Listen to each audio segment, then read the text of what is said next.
Sanibonani wengane zakwethu, ake nginibingelele ngiphinde nginamukele.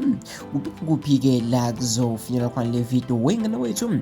Ngabe uqala-ke ungena kule channel ngicela usubscribe. IPirates Ehlazweni ihluleka-ke ukutomula-ke amaphuzu kwi-Cape iSpurs laphana-ke kumdlalo weligi.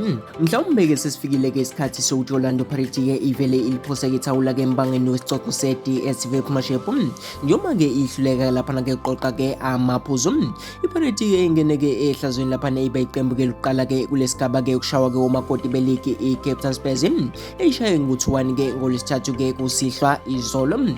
iSpurs-ke besifana-ke nomshini-ke la wonke amaqembu-ke sidomelela khona-ke amaphuzu njengoba beyihlulwe-ke laphana kuyo yonke-ke imidlalo-ke ekade-ke siyidlalile. Kodwa-ke ithe-ke uma-ke ibhekana-ke ne-Orlando Pirates yathola ukuthi-ke umshini-ke ayisenawo-ke wamaphuzu, kodwa ukuthi-ke waqoqa wonke-ke laphana-ke amaphuzu kwezimnyama.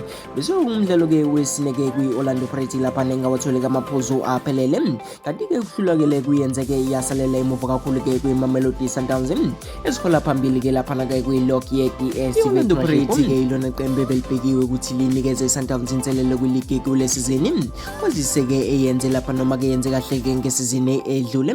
Kodwa-ke izinto-ke ziyabhimba kakhulu-ke futhi ngathi-ke kuba kubi kakhulu kunokuthi-ke kube ngcono-ke laphana-ke kwiligi. Ithe ihlasela-ke ngokuzumisa-ke iSpurs ngomzuzu wesithathu, yalithola-ke ngampela-ke igoli-ke elivalele-ke nethini-ke ngulubeni-ke Hong. Kuthe iPirates yaqala-ke ukubona ukuthi-ke nakho-ke kushuba, waqhamuka-ke uJerodi-ke Marol-ke washaya-ke lesibili elenze yabona-ke iPirates ukuthi-ke laphana-ke kuzosetsheza lapha. Washane Cupido-ke ube nethuba laphana elihle lokushaya igoli lesithathu-ke le-Cape Spurs, kodwa wathi-ke lukhipha ngaphansi-ke kukaMelis Withelezi wahluleka-ke walivimba-ke lono zinti. Emzuzwini-ke embala laphana kusuka lapho-ke u-Evidence Mahopa utholele iPirates-ke igoli lokuyibuyisela-ke emdlaleni-ke kwaba-ke ngu-2-1. Zikefini-ke laphana-ke ihamba phambili iSpurs-ke ngo-2-1. Isombe sesibili-ke bese kungese iPirates kuyiyona-ke elawula laphana-ke umdlalo, kodwa-ke ifice kuqotshiwe laphana-ke emuva kwiSpurs.